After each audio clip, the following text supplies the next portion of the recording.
weekly Surf News Roundup is here, and it's a good one. We have skiers and drunk lifeguards, among other news. Surfing, huh? Welcome to the Wipeout Weekly, the surf podcast for beginners, wannabe surfers, and seasoned wipeout enthusiasts.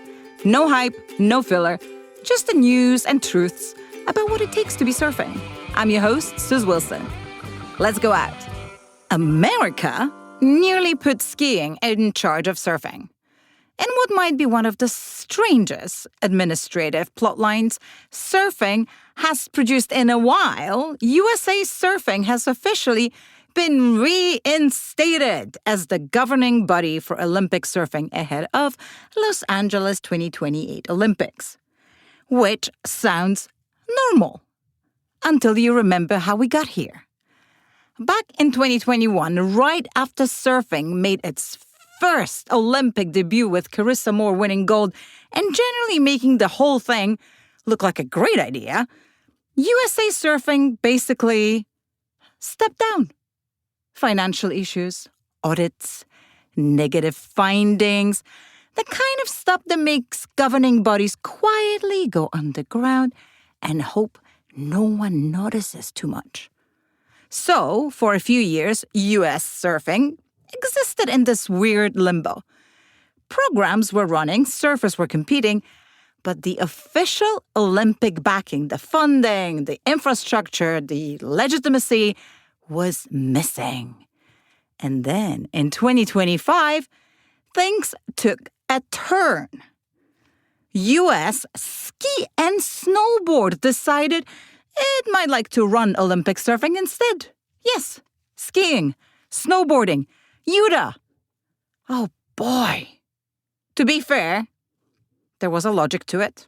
If you squinted hard enough, the CEO, Sophie Goldschmidt, used to run the WSL.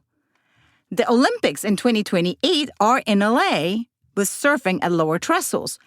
Arguably, one of the most high-profile surf events the sport will ever see. There is a lot of money involved. See broadcast deals. Still, the optics of Winter Sports Federation running surfing were not great. Cue one of the rare moments of unity in surf culture. Pro surfers like Caroline Marks and Carissa Moore spoke out. The WSL backed USA Surfing. Industry groups lined up.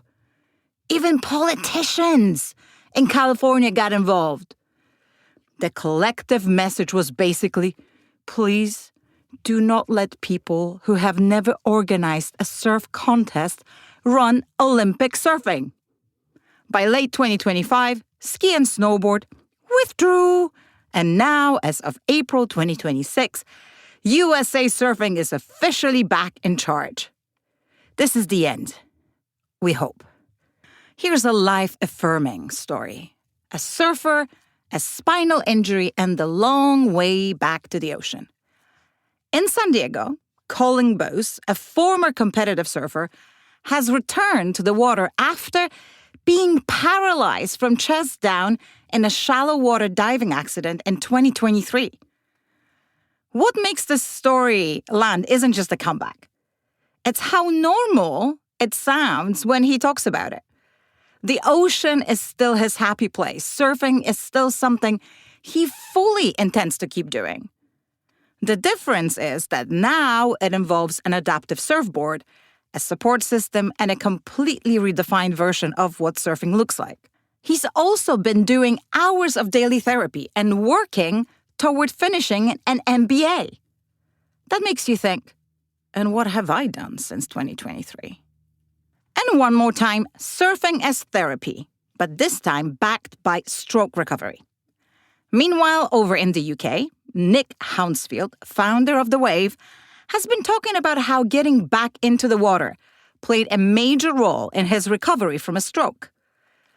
After losing the ability to speak, read, and write, he started surfing again about 6 months later. And something shifted. His speech improved. His mental clarity improved. He describes the water as something that cleared his mind. In a way, other therapies didn't. Since then, he also co-authored a book exploring how water-based activities affect well-being, pulling in similar stories from others. None of this is particularly new. Surfers have been claiming surfing is therapy since, well, forever. Cold water, breath control, force presence, it all tracks. More on surf therapy versus surfing as therapy coming soon. Honolulu Lifeguards and the absolute bare minimum of expectations. In Hawaii, 3 Honolulu Lifeguards have been suspended without pay after testing positive for alcohol while on duty during severe weather. You may say that the context softens it slightly, but come on. The beaches were technically open, but conditions were bad enough that lifeguard towers had been shut and staff were told to shelter and stay for emergencies, which they did in a storage room. 9 lifeguards were tested, 6 came back clean, 3 did not.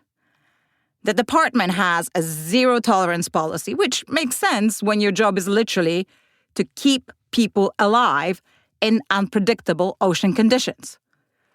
Officials have said the lifeguards could lose their jobs entirely. What a surprise. Public reaction has been exactly what you expect. Disappointment, disbelief, and a lot of, you had one job.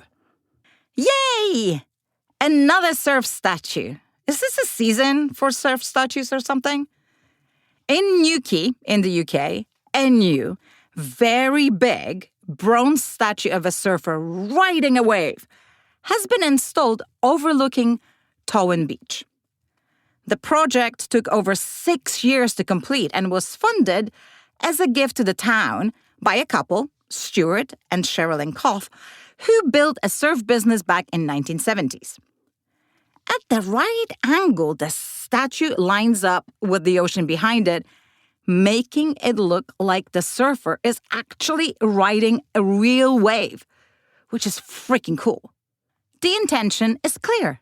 Create a landmark, attract visitors, give people something to photograph.